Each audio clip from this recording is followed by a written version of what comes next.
qui a dit que Vital Kamerhe pourrait revoir les 4 murs de sa cellule de Makala une fois de retour du vieux continent où ce maestro de la politique congolaise s'est rendu pour des soins médicaux après avoir bénéficié d'une libération provisoire dans l'affaire qui le condamnait à 13 ans des travaux forcés.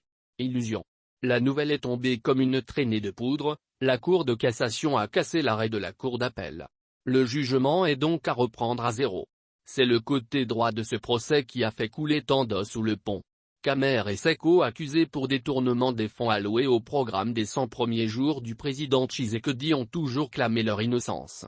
L'ancien directeur de cabinet de Félix Tshisekedi via son conseil a eu à démontrer à chaque occasion le caractère vide de son dossier.